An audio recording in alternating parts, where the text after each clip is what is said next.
नमस्कार। अगला सैम हिंदी कक्षा में मैं सुनीति मिश्रा आप सबका हार्दिक स्वागत करती हूँ। तो बच्चों, आजकल हम पढ़ रहे हैं कक्षा 10वीं की स्पर्श और आज मैं आपको पढ़ाने जा रही हूँ उसका 8वां पाठ, कर चले हम फिदा।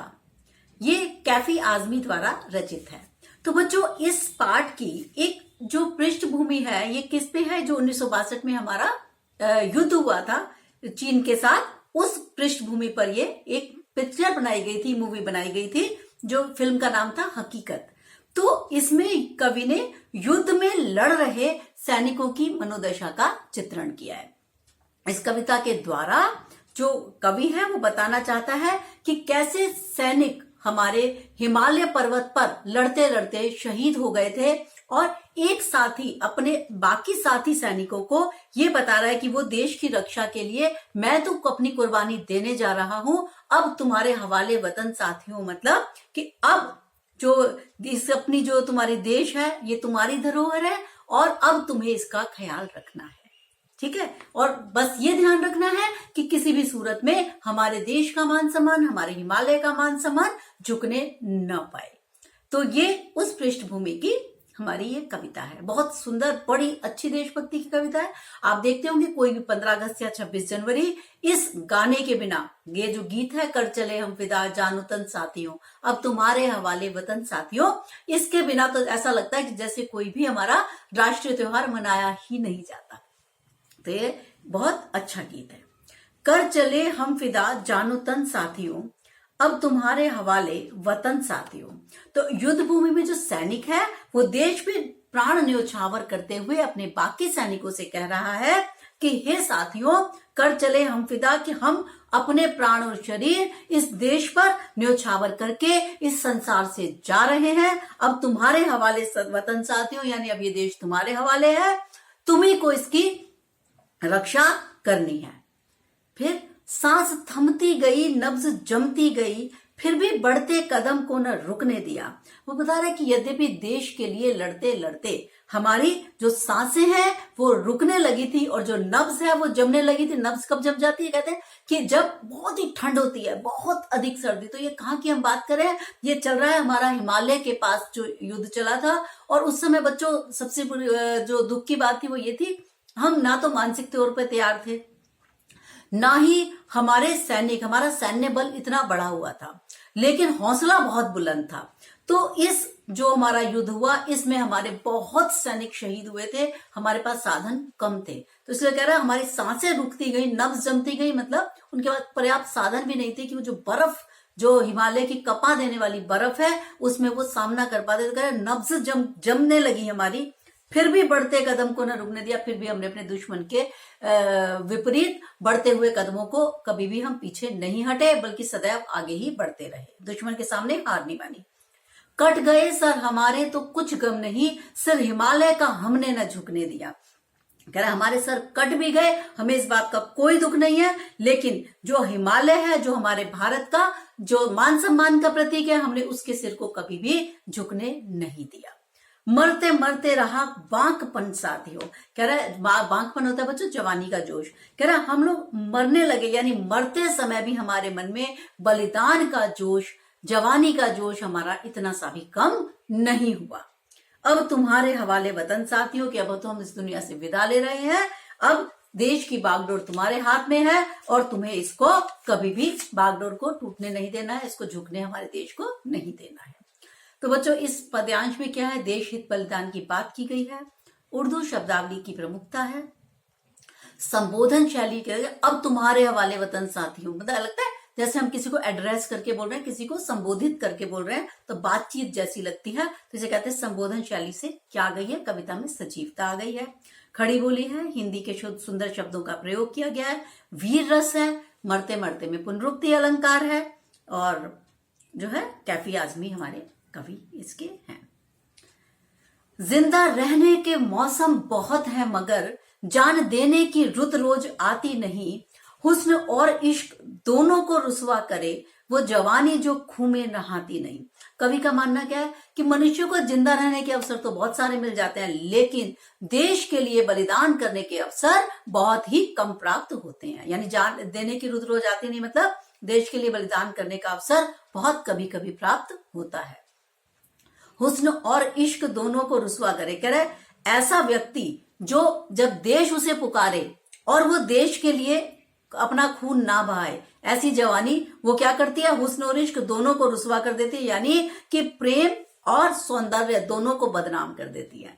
इसका मतलब क्या है, वो कह रहा है अगर आप जवान हैं तो आप ये मत सोचिए कि आपका शरीर केवल प्रेम सौंदर्य की तरफ आकर्षित होने के लिए या सौंदर्य से, अपने सौंदर्य से दूसरों को आकर्षित करने के लिए बना है, बल्कि किस लिए है कि जब आपको देश पुकार रहा है तो आपकी जवानी किस काम आनी चाहिए, प्रेम के लिए नहीं, बल्कि किसके लिए काम आनी चाहिए, बलिदान के लिए भी आपके अंदर इतना जोश होना चाहिए, आपके अंदर इतना हौसला होना चाहिए कि वो आप अपनी देश की लाज रख सकें। आज धरती बनी है दुल्हन साथियों, तो कह रहा है आज धरती तो एक दुल्हन की भांति है। दुल्हन इसलिए भी कहा गया धरती को क्योंकि दुल्हन कैसे कपड़े पहनती है बच्चों, लाल रंग के कपड़े पहनती है, और जो हमारे सैनिक हैं उनके रक्त से धरती लाल हुई पड़ी थी, तो इसलिए उसने कहा आज धरती बनी है दुल्हन साथियों। तो अब इसकी लाज रखना, ये हमारी दुल्हन है, हमारी जो हमारी मातृभूमि है, इसकी रक्षा करना सैनिकों का प्रथम कर्तव्य है। और वो फिर कहता है अब तुम्हारे हवाले वतन साथियों, कि हे साथियों ये देश अब तुम्हारे हवाले है और तुम्हें इसकी रक्षा करनी ही होगी। तो यानी सफल प्रेम किसको माना जाता है, जो त्याग और बलिदान से होकर निकलता है। कहते हैं संस्कृत में भी कहा है कि रक्तम धनम च देशाय संकटे यह प्रयच्छति यज्ञ नाम स सहस्त्रस्य फलम विन्दति सर्वथा। मतलब कि वो लोग जो अपने देश के लिए रक्त बहाते हैं उनको हजारों यज्ञों का फल यूं ही खड़े खड़े प्राप्त हो जाता है। तो देश के लिए बलिदान करना अपने आप में एक बहुत सटीक, बहुत उत्तम बात है। तभी तो सैनिकों को ये नहीं कहते हम वो मर गए, क्या कहते हैं, हम शहीद हो गए। ठीक है, आप देख रहे हैं भाषा में संगीतात्मकता, लयात्मकता है, कितनी खूबसूरत। उर्दू शब्दावली की प्रमुखता है और खड़ी बोली का प्रयोग है, कहीं कहीं उर्दू फारसी के शब्दों का भी प्रयोग है। और आप ये देख ही रहे हैं कि धरती माँ को दुल्हन का रूप दिया गया है और उसे बताया गया कि किस प्रकार से वो रक्त से सिंची हुई, लाल हुई पड़ी है। अगला, राह कुर्बानियों की न वीरान हो, तुम सजाते ही रहना नए काफिले। अब ये सैनिक अन्य सैनिक से क्या कह रहा है कि हमने जो बलिदान दिए हैं वो कुर्बानियों की राह, यानी वो बलिदान की राह कभी भी सूनी नहीं होनी चाहिए। तुम सजाते ही रहना नए काफिले, यानी ये सिलसिला लगातार चलते रहना चाहिए। यानी काफिला क्या होता है, समूह, कि एक समूह सैनिकों का आया, वो खत्म हुआ, दूसरा समूह आ जाए, तीसरा आ जाए, चौथा आ जाए, ये समूह हमारे खत्म नहीं होने चाहिए। फतेह का जश्न इस जश्न के बाद है, जिंदगी मौत से मिल रही है गले। कह रहा है और इस कुर्बानी के बाद ही, फतेह मतलब जीत, कह रहा है इस जीत का उत्सव हमें कब मिलेगा, कुर्बानी के बाद ही जीत का उत्सव मनाने का मौका आने वाला है। जिंदगी मौत से मिल रही है, आज तो ऐसा लग रहा है मानो जिंदगी मौत से आगे मिलकर गले मिल रही हो। बांध लो अपने सर से कफन साथियों। सिर पर कफन बांधने का क्या मतलब होता है, मुहावरा है कि मृत्यु और बलिदान के लिए तैयार हो जाओ। अब तुम्हारे हवाले वतन साथियों, कि अब हम इस देश को तुम्हारे लिए छोड़कर जा रहे हैं, तुम्हें ही इसकी रक्षा करनी होगी। तो ये बता रहे हैं कि सिर पर कफन बांध दो, मतलब कि मृत्यु के लिए को आलिंगन में लेने के लिए तत्पर हो जाइए, क्योंकि देश की रक्षा हेतु कुर्बानी बहुत आवश्यक है। तो ये खड़ी बोली का प्रयोग, उर्दू फारसी के शब्दों का प्रयोग है, उर्दू शब्दावली की प्रमुखता है। आप देख रहे हैं संबोधन शैली के कारण बड़ी मार्मिकता, बड़ी सजीवता आ गई है, और भाषा में चित्रात्मकता तो है ही, और वीर रस का प्रयोग किया गया है। राह कुर्बानियों की न खींच दो अपने खून से जमी पर लकीर, इस तरफ आने पाए न रावण कोई। अब वो क्या कह रहे हैं, अपने रक्त से इस जमीन पे लकीर खींच दो और उनको बता दो ये भारत भूमि है, खबरदार जो यहां आकर इस लकीर को, इस लक्ष्मण रेखा को आपने पार किया। आप जानते हैं लक्ष्मण रेखा क्या है ये। इस तरफ आने पाए न रावण कोई, कि जिस तरह से रावण उस लक्ष्मण रेखा को पार करके सीता को हर के ले गया था, हमें किसी भी देश के दुश्मन को इस लकीर से अंदर नहीं आने देना। तोड़ दो हाथ गर हाथ उठने लगे, छूने पाए न सीता का दामन कोई। कह रहा अगर कोई हाथ, हम दुश्मन के हाथ हमारी तरफ बढ़ते भी हैं, हमारी मातृभूमि की तरफ बढ़ते हैं, तो क्या करो, उन हाथों को तोड़कर फेंक दो, क्योंकि जो मातृभूमि है हमारी वो सीता माता के समान पवित्र है। उसका दामन, उसके दामन को, उसके आंचल को किसी को भी हाथ मत लगाने दो। राम भी तुम ही लक्ष्मण साथी हो, क्योंकि वो अपने साथियों से कहता है कि आज की उसमें आप ही राम हो और आप ही लक्ष्मण हो, और ये हमारी जो मातृभूमि है वो क्या है, वो सीता के समान पवित्र है। हमें इसकी रक्षा किसी भी प्रकार करनी है। अगर कोई रावण यहाँ पर हाथ बढ़ाता है, उसके हाथ को तोड़ डालो, दुश्मन के हाथ को मरोड़ डालो। तो वो कह रहा है कि अब तुम्हारे हवाले वतन साथियों, कि अब देश की रक्षा का पूरा भार हम तुम्हें सौंप कर जा रहे हैं, इसकी रक्षा करना। तो बच्चों, ये है कवि ने देशवासियों को, सैनिकों को आत्म बलिदान से लेकर देश की रक्षा के लिए तैयार रहने का संदेश दिया है। खड़ी बोली है, उर्दू फारसी शब्दों का प्रयोग है, और संबोधन शैली के कारण कविता में बड़ी मार्मिकता है।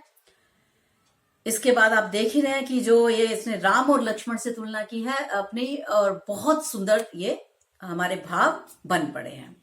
बच्चों, एक ना इसका जो प्रश्न आता है कि क्या इस गीत की कोई ऐतिहासिक पृष्ठभूमि है, ये आप अच्छे से कर जाइएगा।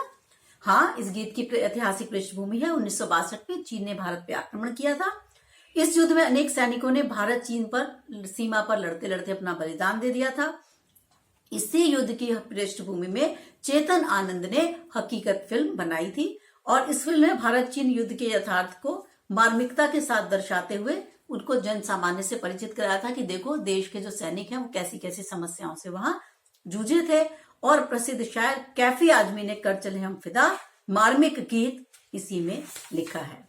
तो ये प्रश्न आप एक तो उसकी पृष्ठभूमि आपको बहुत अच्छे से कर जानी है, और संदेश क्या है कविता का ये भी आप ठीक से करके जाइएगा।